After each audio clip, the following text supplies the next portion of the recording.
Assalamualaikum warahmatullahi wabarakatuh. Perkenalkan, nama saya Tania Aditria. Saya mahasiswa dari Universitas Islam Negeri Wali Songo, Semarang, Fakultas Dakwah dan Komunikasi, jurusan Bimbingan dan Penyuluhan Islam. Pada kesempatan kali ini, saya akan membahas tentang teknik atau terapi systematic desensitization. Nah, desensitization systematic ini adalah pendekatan terapi untuk mengatasi orang yang mengalami fobia. Nah, jadi di dalamnya terdapat kombinasi relaksasi terapi dan teknik relaksasi dan terapi paparan dimulai dari yang paling ringan.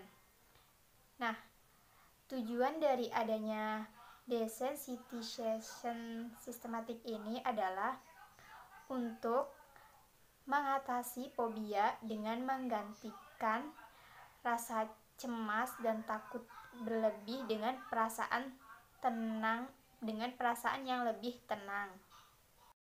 Jadi, setiap kali mendapat paparan hal yang ditakuti, orang yang melakukan teknik ini akan fokus pada relaksasi. Jadi, hal ini atau hal yang ditakuti, jika terus dilatih hingga pada akhirnya situasi itu tidak lagi menimbulkan rasa tidak nyaman bagi si penderita atau klien tersebut. Nah, selain itu juga manfaat lain dari adanya melakukan systematic desensitization ini yaitu ada 7 manfaat.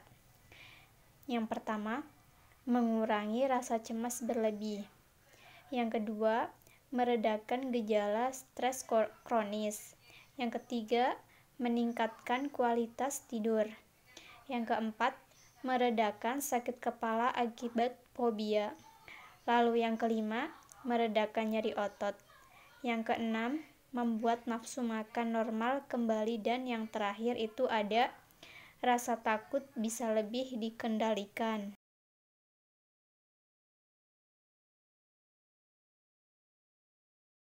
Langkah awal yang bisa dilakukan yaitu dengan yang pertama, duduk tegak atau berbaring dengan senyaman mungkin yang jauh dari tempat kebisingan. Lalu yang kedua, pejamkan mata, tutup rapat-rapat.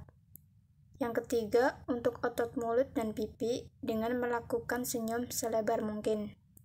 Untuk langkah yang keempat, pada otot tangan dengan mengepalkan tangan seerat-eratnya. Yang kelima, untuk otot perut dengan menarik perut ke arah dalam. Lakukan gerakan tersebut secara bersamaan, tahan selama 5-10 detik dan lakukan berulang kali secukupnya.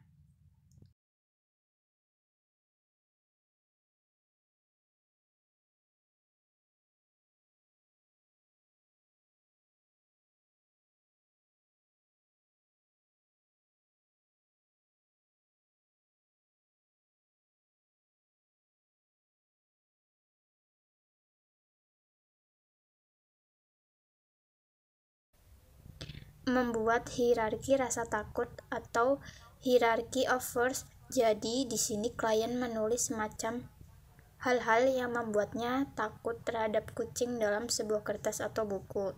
Setelah itu, terapis membantu mendeskripsikan situasi yang ditakuti oleh klien yang berhubungan dengan fobianya terhadap kucing.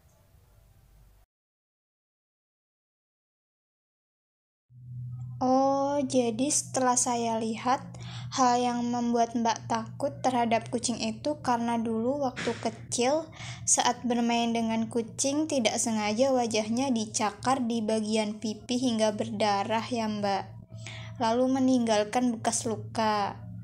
Nah, jadi ketika berpapasan baik itu di jalan atau dimanapun dengan kucing, rasanya itu ketika melihat pengen menghindar gitu ya, dan teringat kejadian saat dicakar dulu.